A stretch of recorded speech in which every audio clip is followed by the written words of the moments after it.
حضرت ابو امامہ رضی اللہ تعالی عنہ کہتے ہیں دعا رسول اللہ صلی اللہ علیہ وسلم بدعاء کثیر لم نحفظ منہ شیئا۔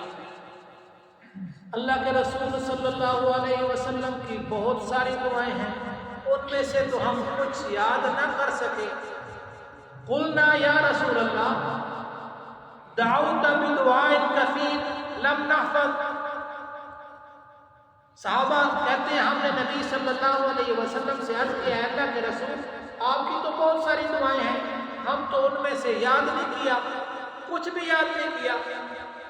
تو آقا صلی اللہ علیہ وسلم نے فرمایا الا ادلکم علی ما یجمع ذلک کلہ، کیا میں تمہیں ایسی دعا بتا دوں جو ان ساری دعاؤں کو جمع کر لے؟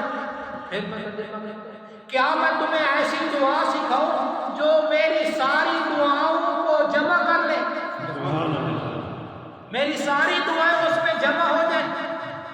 اس دعا کے آگے بتانے سے پہلے 6 کتب احادیث میں یہ دعا پڑھ کے آیا ہوں، دیکھ کے آیا ہوں، اور تقریباً 6 تفاسیر کی کتابوں میں بھی دیکھ کے آیا ہوں۔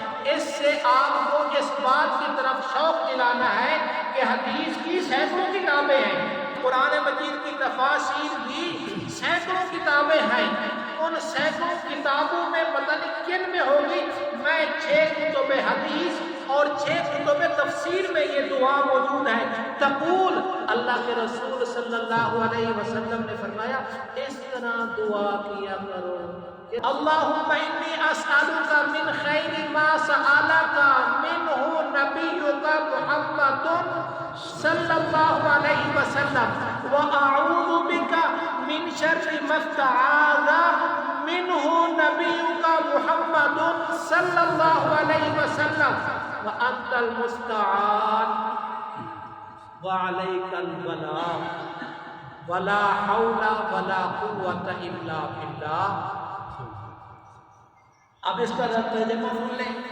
اے اللہ، جس کا آپ سے آپ کے نبی محمد صلی اللہ علیہ وسلم نے سوال کیا، میں ان تمام بھلائیوں کا سوال کرتا ہوں جس سے تیرے نبی محمد صلی اللہ علیہ وسلم نے سوال کیا، ساری نبی صلی اللہ علیہ وسلم خیر کا سوال۔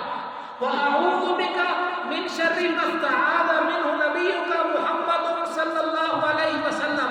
اے اللہ، میں آپ سے ان تمام برائیوں سے پناہ مانگتا ہوں جس سے آپ کے نبی محمد صلی اللہ علیہ وسلم نے پناہ مانگی ہے۔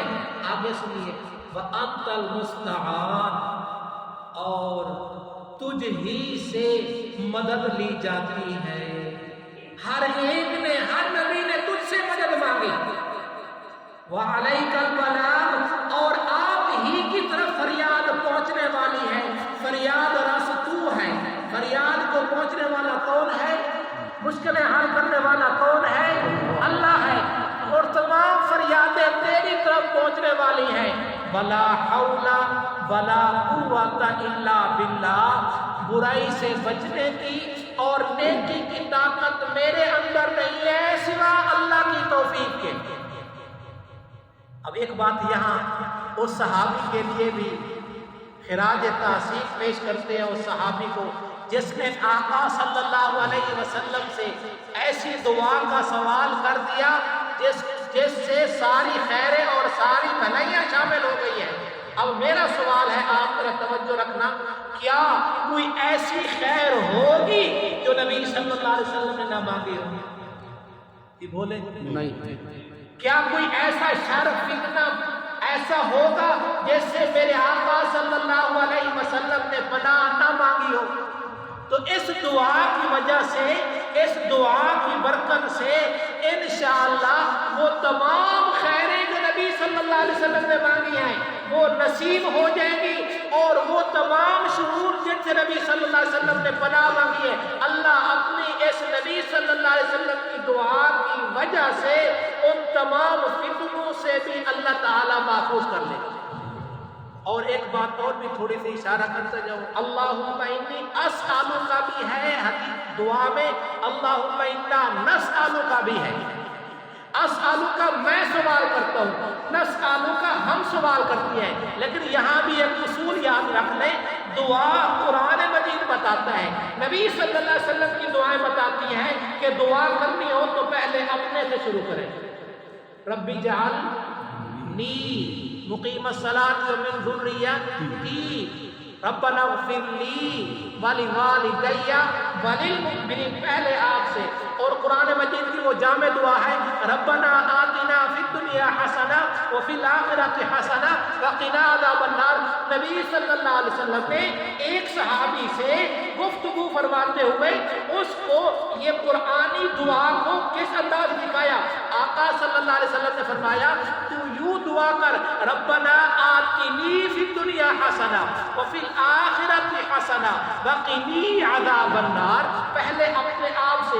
اور ایک آقا صلی اللہ علیہ وسلم کی مشہور دعا ہے، استغاثہ ہے، جو آپ صلی اللہ علیہ وسلم اکثر پریشانی میں مانگا کرتے تھے، وہ یا حی یا قیوم،